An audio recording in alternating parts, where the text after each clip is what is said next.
كتبدا القصة في عالم الشينيغامي، واللي ما عارف شنو هو الشينيغامي فهو حصيد الأرواح في الثقافة اليابانية. وهنا كيبان لنا ريوك، وهو أحد من الشينيغامي اللي كان تيفكر في أخبث حاجة تتوقعوها. من بعد غادي نشوفوا بطل القصة لايت ياغامي اللي كان حاسس بالملل في القسم، فرض ليه الأستاذ البال وطلب منه يعاود شنو كان تيقول، فبكل بساطة رد عليه لايت وخلى كلشي مصدوم. من بعد الحصة هو خارج تيقرا في واحد الكتاب، وهو تيسمع الأخبار ديال القتل اللي واقع في البلاد، وهو ما قاد يدير والو وما كرهش يبدل الواقع ديال العالم الفاسد. منين كان لايت في القسم وساهي كالعاده وتيشوف شراجم، بان ليه كتاب طايح من السماء مكتوب عليه مذكرة الموت. ما قدرش ينسى البلان، فمنين سالت الحصه مشى ليه نيشان وقرر يقلبو، وقرا بلي اي واحد كتبت الاسم ديالو من البشر في هذه المذكره غادي يكون المصير ديالو هو الموت. وبالتاكيد داكشي اللي كان باغيه بطل القصه ديالنا، فداه معاه للدار ورجع للدار وعرف بلي المذكره ما غاديش تخدم الا ما كانش الكاتب عارف الوجه ديال الشخص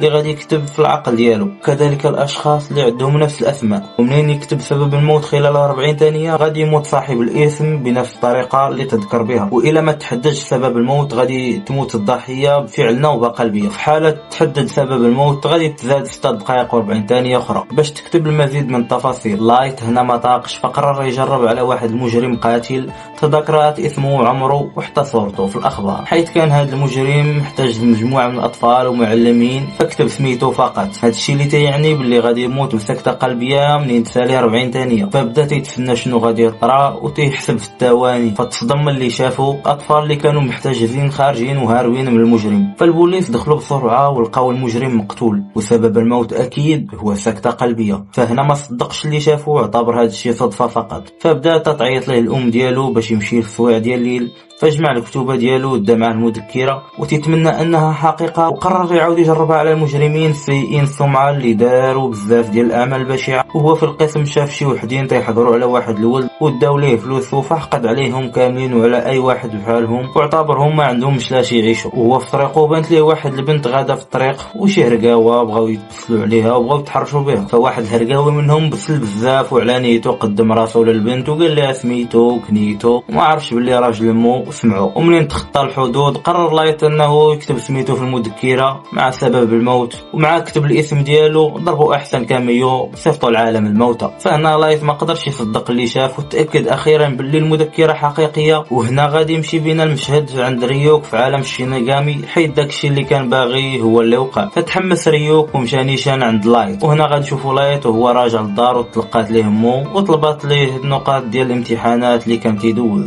وتصدمات باللي دائما تيجيب النقاط الاولين وديما متفوق. فمشى لايت لبيتو وقال لمو انا مشيت نراجع وما يصدعني حتى واحد. فوافقات الام وقالت ليه خذ راحتك ولدي. هنا لايت سد عليه الباب وهو فرحان بزاف حيتاش قدر يحصل على داكشي اللي بغا. فبدا تيكتب بزاف ديال الاسماء ديال المجرمين هو تضحك بهستيريا شديده. وهنا غادي تصدم من ريوك وهو حاضيه وقال ليه علاش مصدوم، راه انا هو الشينيغامي مول المذكر. فناض لايت من بلاصتو وقال ليه بكل برود ما كنتش مصدوم بل كنت نتسناك تجي. فتصدم ريوك من جواب لايت وما كانش متوقع ان لايت عارف كاع هادشي على المذكره. والصدمه الكبرى ان المذكره ماشي اول مره غادي تطيح في عالم البشر، فسبق وكان استعملها البشر ولكن لايت استعملها بجنون وكتب بزاف ديال الاسماء اللي ما حنش فيهم بطبيعه الحال. فقال لايت لريوك واش غادي تقتلني حيتاش استعملتها؟ فرد عليه ريوك وقال ليه بلي المذكره انت هو الملك الجديد ديالها وانا ما غاديش نقتلك. وقال ليه الا ما بغيتيهاش اعطيها لغيرك، وفي هذه الحاله غادي نكتفي فقط بالمسح ديال الذاكره ديالك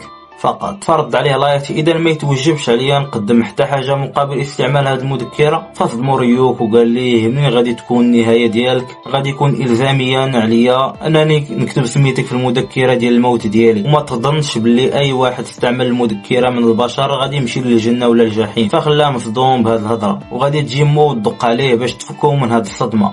فهنا قال ليه ريوك سير حل الباب. فصاب مو جايبه ليه سله ديال التفاح وثولاتو علاش طافي الضواو، ورد البال باللي مو ما قدراش تشوف ريوك واخا مازال كاين وغير هو اللي يقدر يشوفه فقط. واكد عليه ريوك نفس الشيء، فمادام المذكره معاك انت فالوحيد اللي يقدر يشوفني ويسمعني هو انت فقط. فكال ريوك واحد التفاحه وعجبو المذاق ديالها وبدات ياكل بشراهه كبيره. وسولو لايت اذا كاع هادشي علاش انا بوحدي شنو السبب؟ فرض عليه ريوك وقال ليه ماشي انا اللي اختاريتك، انا غير طيحت المذكره وانت صبتيها لراسك كان هذا الشيء مجرد صدفة والقدر اللي اختارك. وكتبت عليها بأكثر لغة شيوعا عند البشر اللي هي اللغة الإنجليزية. وقال لي لايت علاش طيحتيها إذا؟ فقال ريوك طيحتها حيتاش حسيت بالملل، حيتاش العالم اللي تنعيش فيه واللي هو الشينيغامي عالم ممل بزاف وفيه غير اللي تيشبهوني تناكلو تنلعبو صافي، وحتى لا بغينا كاع نزيدو شي حاجة نكتبوا اسم ديال شي واحد من العالم البشر وتنقتلوه، وهذا الشيء ولا ممل بزاف عندنا. داكشي علاش فكرت نجي لهذا العالم. فقال لي ريو كنت كتبتي بزاف ديال الاشخاص في المذكره، ولكن علاش كتبتي سبب الموت اللي ضربوا الكاميو؟ فرد عليه لايت وقال لي واخا يكونوا الناس اغبياء بزاف ولكن في الاخير غادي يستوعبوا ان كاع هاد المجرمين اللي تيموتوا